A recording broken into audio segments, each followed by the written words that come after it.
흑기자 꿀정보 시간입니다. 여름의 문턱에 접어드는 딱 이맘때가 매실이 제철인데요.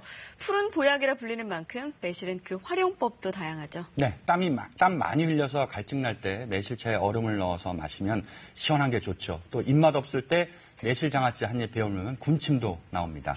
자, 정지주 기자와 매실 이야기 나눠봅니다.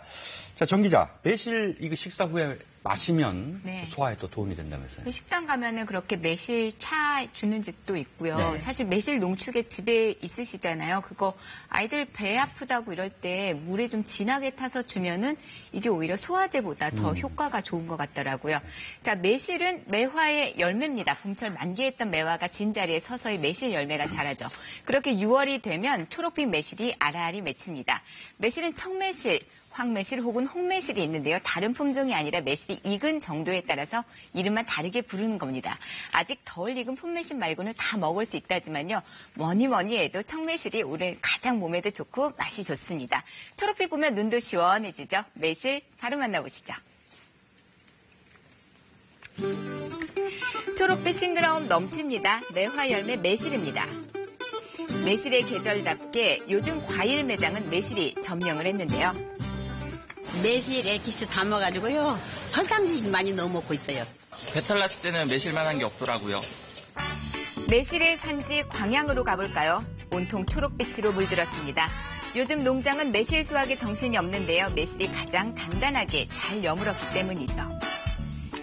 열매가 정말 굵고 큼직큼직하죠? 6월 6일에서 6일 25일 사이가 맛향 약성이 제일 좋으니까 제일 쉴 때가 우리 몸에 제일 좋습니다. 잘 익은 매실은 이렇게 표면이 매끄럽습니다. 기왕이면 이렇게 큰 게 좋겠죠. 4에서 5cm 크기가 가장 잘 익은 겁니다.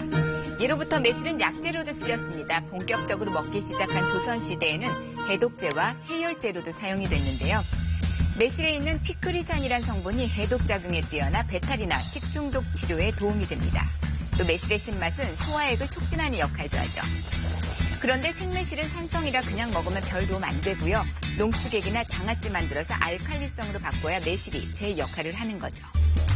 먼저 액기스라고도 하죠. 매실 농축액부터 만듭니다. 싱싱한 매실을 유리병 가득 담고요. 올리고당부터 붓습니다. 그 위에 설탕 가득 채웁니다. 올리고당만 쭉 보면 위에 매실이 보이면 곰팡이 펴요.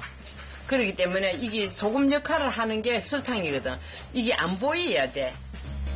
부패를 막기 위해 설탕을 가득 얹는 거죠. 섞이지 않게 그대로 둡니다. 이 상태로 100여일이 지나면 이렇게 연한 갈색 감도는 달짝지근한 매실 농축액이 완성이 되는데요. 요즘같이 더운 날엔 물 대신 톡 쏘는 탄산수에 이 매실 농축액을 탑니다. 얼음 동동 띄우고요. 시원하고 달콤한 매실 에이드가 되는 거죠. 갈증 제대로 풀어줄 것 같은데요. 보기만 해도 시원해집니다. 아, 시원하네. 일하면서 이거 매실 먹으니까요. 피곤한지 모르겠어요. 아주 좋아요. 이번에는 집에서 활용해봅니다. 매실이 있어서 요리가 늘 즐겁다는 주부를 만나볼까요? 매실 만능 소스 하나면 어떤 요리든 맛있게 만들 수 있어요. 재료는 간장과 매실 농축액, 다진 마늘과 청주입니다. 간장과 매실 농축액은 3대2의 비율로 섞고요. 청주 조금 넣습니다. 마늘은 매실 농축액 양의 반 정도 부어주고요. 거품 올라올 때까지 살짝 끓인 다음에 체에 다진 마늘을 걸러내고 식혀줍니다. 이렇게만 하면 매실 만능 소스가 되는데요. 이 소스 있으면 어떤 요리도 두렵지가 않습니다. 특히 소불고기 양념에 잘 어울리는데요. 고기에 이 매실 만능 소스 넉넉히 넣으면 다른 양념 필요 없습니다. 채소 같이 넣고 볶아주면 그냥 소불고기 되는 거죠. 이것만 있으면 밥 한 그릇 바로 뚝딱이겠죠. 이번에는 매실 만능 소스에 올리브유 살짝 섞어볼까요? 맛 좋고 깔끔한 샐러드 드레싱으로 변신합니다. 매실 소스가 샐러드의 싱싱함을 배가시키는 거죠.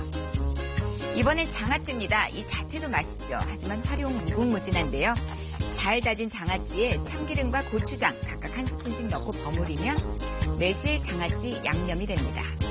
이건 오이초밥의 딱인데요. 오이는 필러를 이용해서 길게 잘라주고 식초 뿌려서 10분 정도 재워둡니다. 새콤함이 더해지겠죠. 소금 간 조그만 밥을 한 입 크기로 만들고요. 식초에 절인 오이로 돌돌 말아 감싸줍니다. 마지막으로 매실장아찌 양념을 밥 위에 살포시 올려줍니다.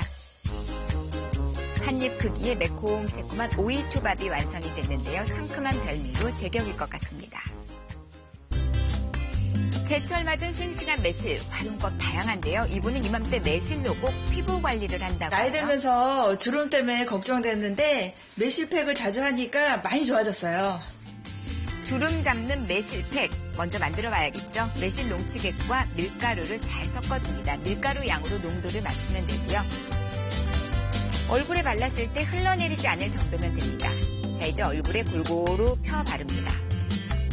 이렇게 10분 정도 지난 뒤에 얼굴에 잔여물이 남지 않게 미온수로 잘 닦아줍니다. 매실의 구연산과 무기질 성분이 피부 미용에 딱이라고 하네요. 세안 후에는 매실 농축액으로 만든 천연 스킨을 쓴다는데요. 매실 스킨, 피부 진정에 도움이 됩니다. 물과 식초, 매실 농축액을 8대 1대 1의 비율로 섞어줍니다. 피부가 예민하면 식초 덜 넣어도 됩니다. 재료를 잘 섞어주면 완성이 되는데요. 얼굴에 그냥 뿌려도 되고요. 화장솜에 묻혀서 발라줘도 좋습니다. 자, 이거 천연 성분입니다. 매실의 냉장 비타민과 보관 구연산은 피부의 균을 잡아주는 역할을 합니다. 살균 작용으로 피부를 진정시켜주고 기미 제거에도 효과적입니다. 또한 콜라겐 생성을 도와 피부에 탄력을 줘서 주름 개선 및 노화 방지에 효과를 줄 수 있습니다. 매실의 능력 어디까지일까요? 속까지 제대로 초록빛으로 익었는데요. 이 매실 과육, 각질 관리에 효자입니다. 먼저 과육을 평평하게 자르고요. 매실에는 수분이 85% 보습에 아주 좋은데요. 샌들이나 구두 때문에 생긴 각질, 과육 부분으로 살살 마사지해주면 여름철 발 관리 걱정 더는 거죠. 청매실의 식물성 유기산은 피부의 죽은 세포인 각질을 제거해서 피부 미백에 도움을 줄 수 있습니다. 이맘때가 제대로죠. 매실 그 활용 무궁무진합니다. 매실과 함께여서 여름이 더 건강해지는 것 같습니다.